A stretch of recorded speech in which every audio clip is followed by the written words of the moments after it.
Guess what? Yeah, back in the kitchen. Time for another cooking video. This time I'm going to make Skyline Chili. For those of you that haven't had it, it's something that comes from Cincinnati.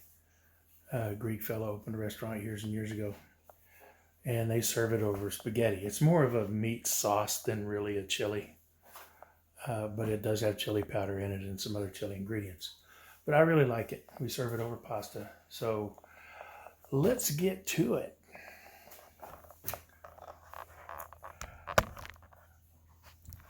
What you see here is me getting my mise en place. That means all my ingredients and whatnot all together and in place. 1 cup, I'm making half a recipe of this. I found this recipe online, but I kind of modified it a little bit. So I'm making a half a recipe, 1 cup of, or 8 ounces of tomato sauce, a couple of tablespoons of chili powder, a tablespoon of apple cider vinegar. And yes, this is wet and dry ingredients in this bowl. There are going to be 13 ingredients in this bowl, and they'll all get added last after the meat is done. But I like to get everything prepared and ready to go before I start on the meat and whatnot. It just makes sense that way. And we need a teaspoon of this good stuff. This good stuff right here. Otherwise known as, what's this here sauce? Y'all heard about how it got its name, right? A fellow came in and put some on something he was eating. He said, man, that is good. What's this here sauce? So that's where the name came from. What's this here sauce? Teaspoon. Now,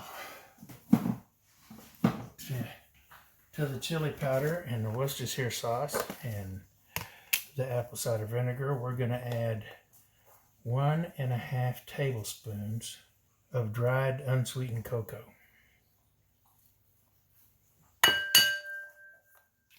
Yes, cocoa, which is also the secret ingredient for my enchilada sauce. Teaspoon of garlic. Da-da-da-da-da-da.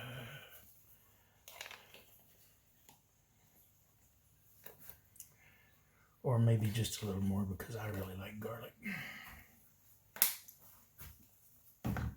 And it's good for your heart. Heart healthy it are. Now, it calls for 1/2 teaspoon of cinnamon. I gotta get it out. It's hiding back here somewhere.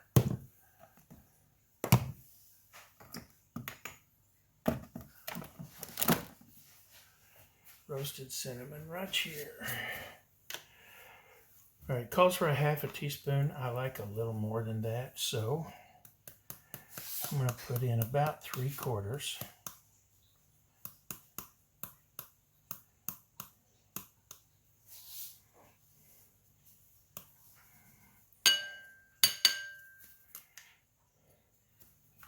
Half teaspoon of cumin or comino.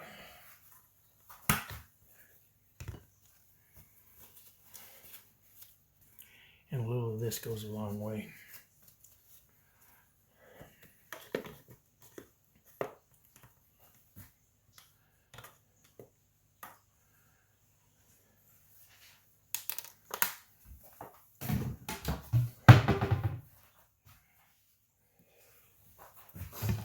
Quarter teaspoon of salt.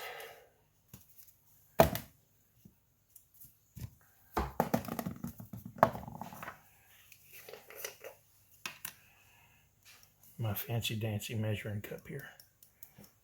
That's about 1/4 teaspoon.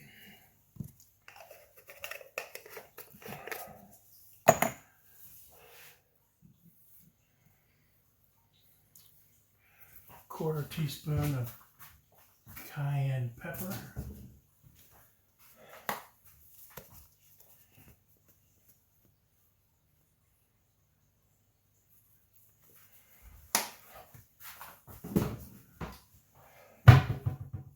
Now it calls for 1/8 of a teaspoon of ground cloves.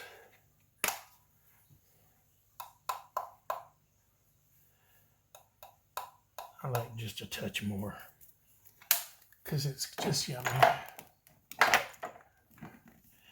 And it calls for 1/8 of a teaspoon of allspice. And again, I'm going to add just a little bit more.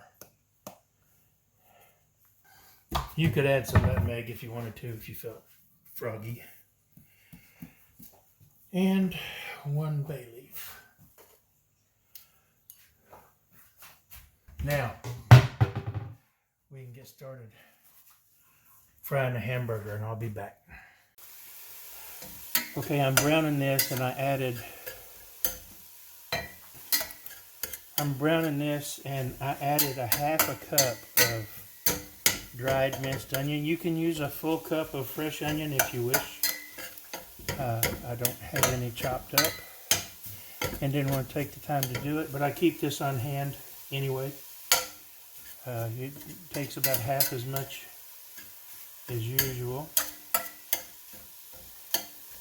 and imparts the same kind of flavor. And it smells really good in here right now, just so you know.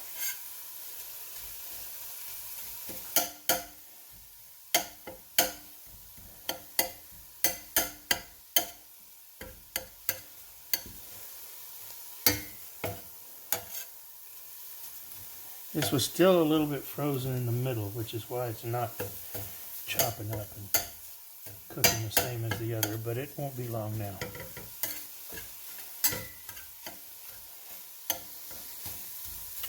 And then once this is all done, I'll add the stock and we'll bring that to a light boil and let it simmer for 10 minutes to get the onion flavor in throughout. Now the recipe calls for beef stock. I don't have any. I don't have any better than bouillon either. I prefer that over bouillon. Better than bouillon is really good. That is my preferred bouillon method if I don't have stock. I keep chicken better than bouillon in the refrigerator, and usually beef too, but I ran out and haven't replaced it.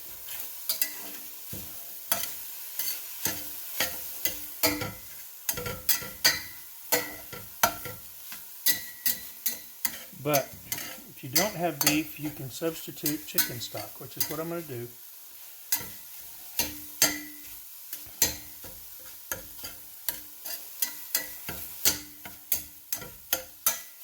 It's still frozen, but this is 8 ounces. No, 16 ounces, my bad. This is 2 cups of chicken broth. The recipe calls for 2 cups, 16 ounces. So I'll let that thaw for a little bit.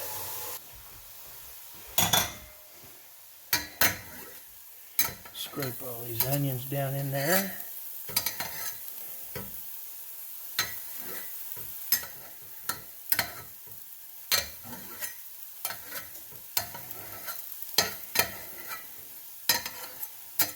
Because in order to help facilitate the thawing,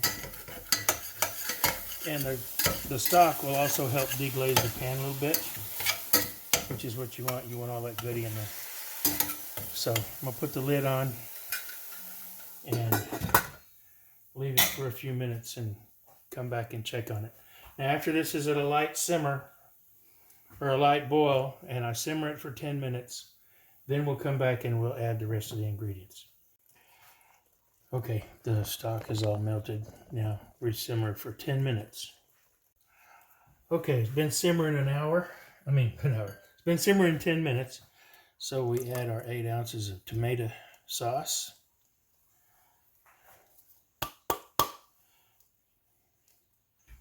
Rinse that cup out with just a smidgen of water. It's not going to hurt anything.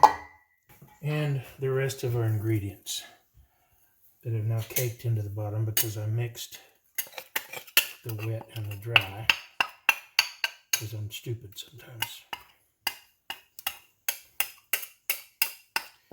But that's okay, it'll all get in there.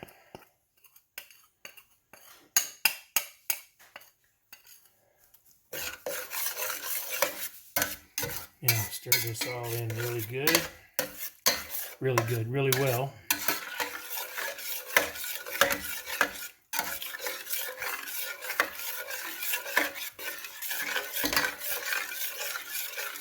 Oh, it's already smelling yummy.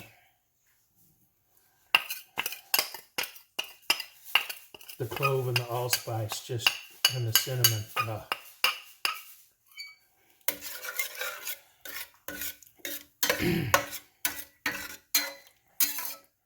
This isn't going to be as thick as your regular chili when it's done because we didn't put any kind of a roux in it. It's just going to be, it's natural, but it's not real thin now anyway. Now once you've got everything all stirred up good,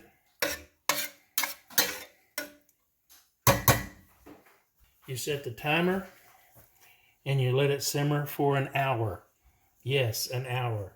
You want all of those flavors to meld in together and make that rich, yummy, wonderful flavor.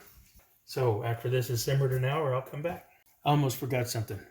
I said let it simmer an hour, but I didn't tell you to let it simmer uncovered for an hour. You don't want to cover this.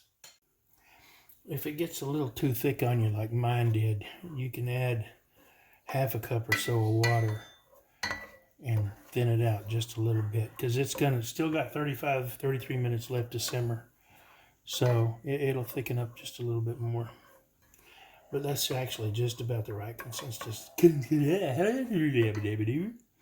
It's just about the right consistency. It's kind of like spaghetti sauce, which is sort of what you want. Got about 17 minutes left, so got the water on to boil for the pasta. The sauce is looking really good. Oh, it smells wonderful. When it's done, I'll come back, we'll plate some up, and I'll taste it for you. Okay, it's been simmering an hour. It's done. I just turned the fire off. Looks good. Smells great. And the pasta is done. It's being drained right now. And we'll get to the table and I'll show you. Okay, this is a classic three-way. Pasta, chili, cheddar cheese. Now, for a four-way, you can either do four-way onion or four-way beans, and they use red kidney beans. I don't like kidney beans on mine. I don't like any beans on mine, but I do like onion, so I'm going to eat an onion four-way. They also, if you want, will do a five-way, which is pasta, chili, cheese, onion, and beans. And you don't twirl this like you do spaghetti. They'll look at you funny and call you a newbie. The way you eat it is you cut it.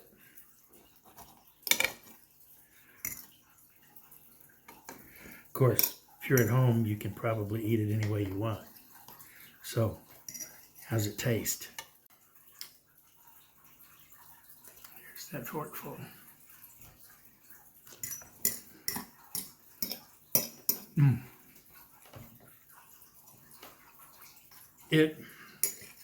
It's probably a bit of acquired taste for some of you. I know it was for us when we first moved up to Ohio, when we encountered it. But I like the Greek flair of it because of the allspice and the cinnamon and the clove, and it's just yum. It's not for everybody. Some of my kids don't like it. We've taken them there when we lived up there. Some of the kids didn't like it. Some of them do. It's, like I said, I think it's kind of like scotch. It's an acquired taste.